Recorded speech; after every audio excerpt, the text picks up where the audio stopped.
Hey everybody, what's going on? This is Jerry with the Relax Garden, and I'm sitting on Minnie's feet. This is Jerry with the Relax Garden. If you're new here, thank you. Like I said, my name is Jerry. This is Minnie Cooper, and I garden in Houston, Texas, Zone 9B. My garden is full sun, and the name of the channel is Relax Garden. Thanks for watching, or thanks for tuning in. And if you're a returning champion, thanks a lot. I really appreciate it. This is another plant haul. It was not my intent, what, Minnie? This was not my intention to go get more plants. I keep saying I'm done, but you know how it goes. You're never really done. Let me, yeah, look at.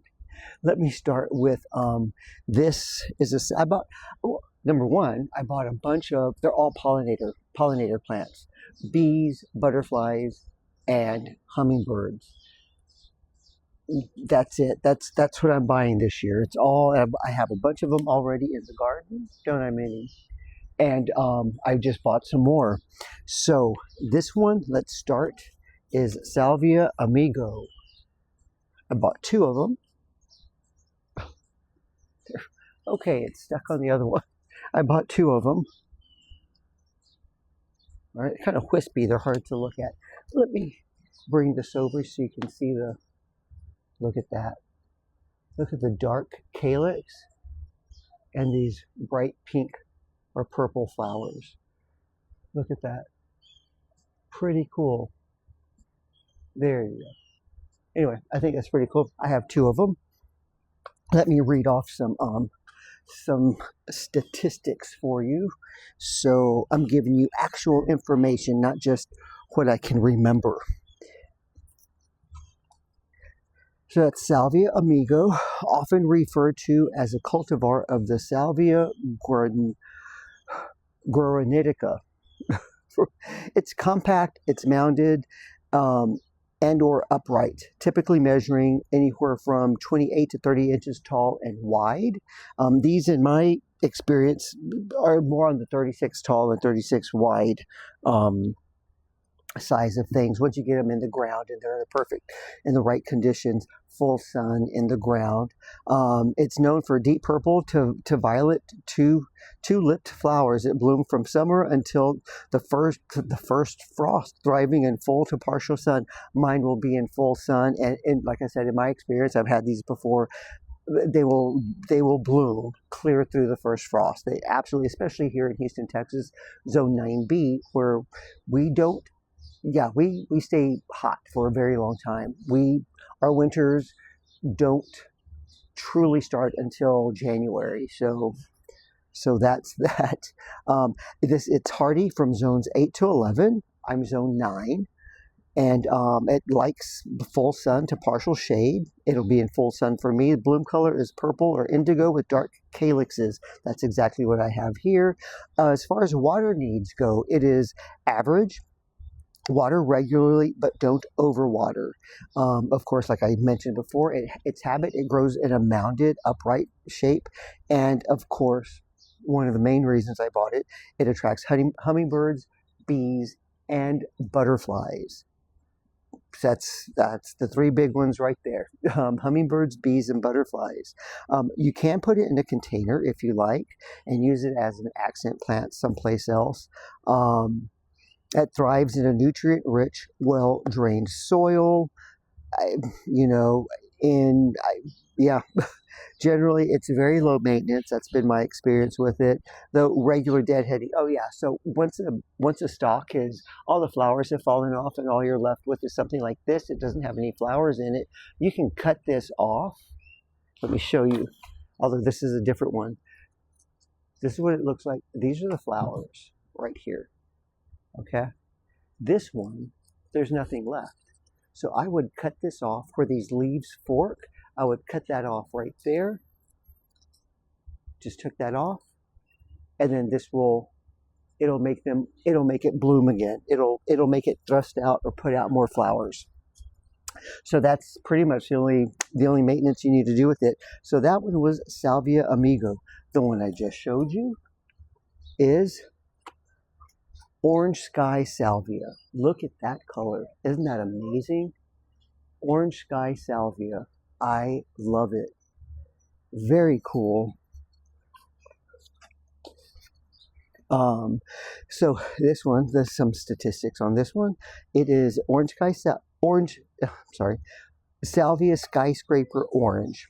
It's a fast-growing perennial, often grown as an annual. Again, from zone 7 to 10, it's grown as an annual. I'm in 9B.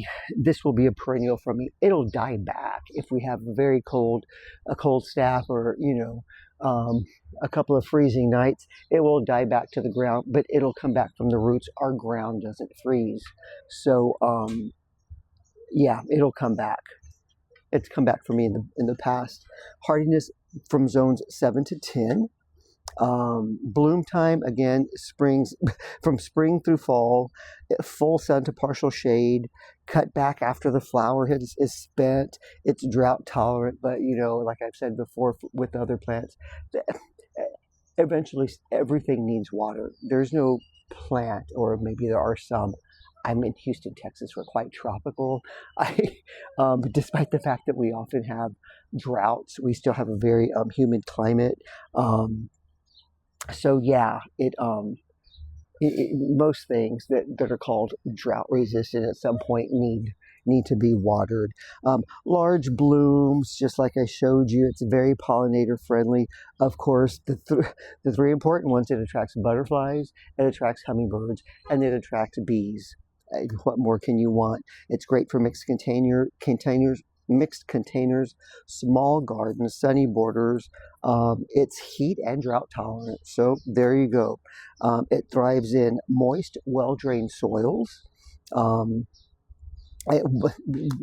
Water regularly initially, but it's drought tolerant once established.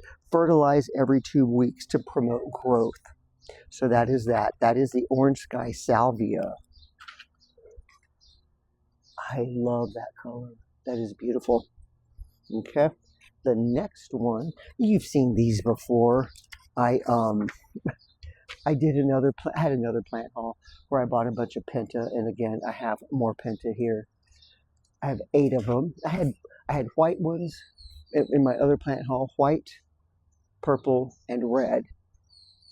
And now I have pink. Check that out. Isn't that beautiful? Pink Penta. Let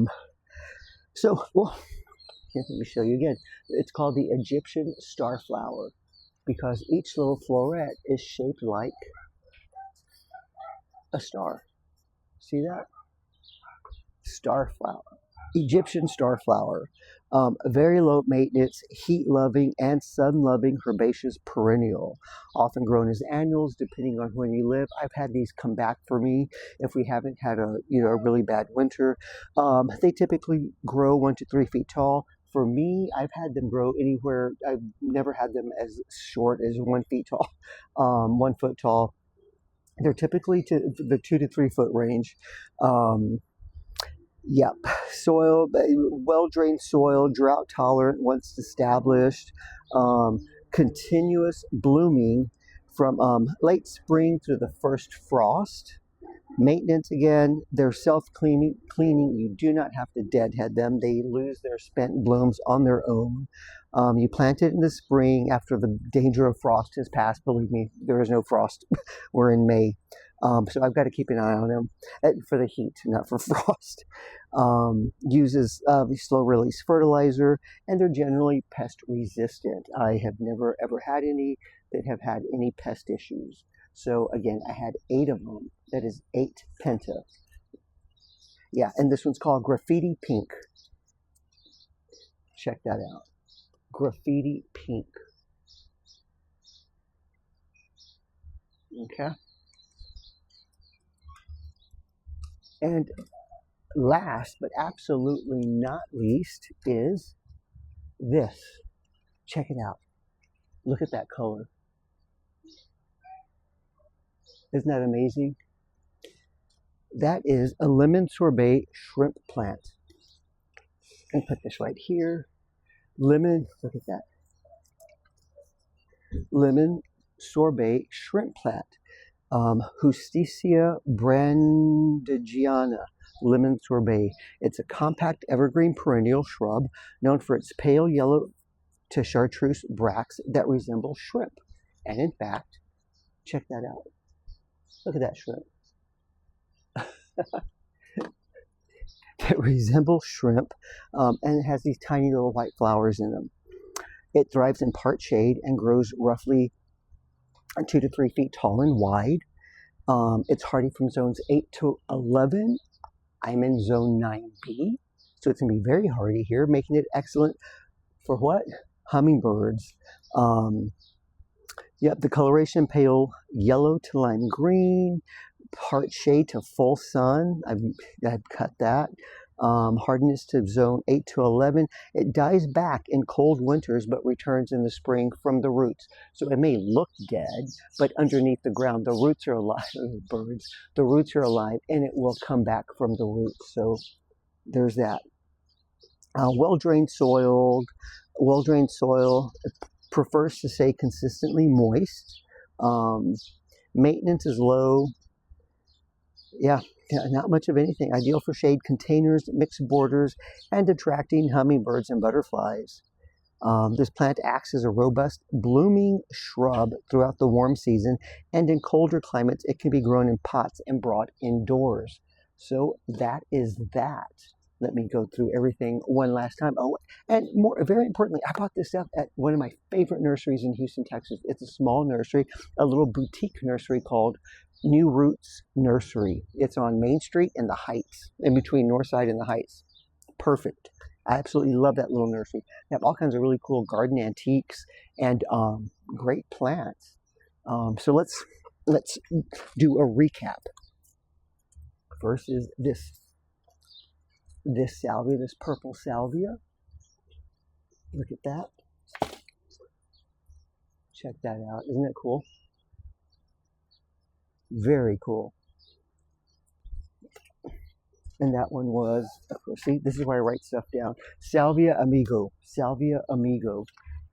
Okay, next one is the Salvia Orange Sky. Check that out. That color is absolutely amazing. Orange Sky Salvia. We have our Graffiti Pink Penta. I have 8 of those. And then this one little yellow shrimp plant. Check that out. I can't wait to get that in the ground. All right, everybody. That's it. That's my plant haul from New Roots Nursery in Houston, Texas. Thank you so much for watching. I appreciate it. Please give me a like, give me a thumbs up, and if you wouldn't mind, consider sharing, consider subscribing. I'd greatly appreciate it. Let me know in the comments what your favorite plant was, or if you have a favorite pollinator of your own. Let me know in the comments.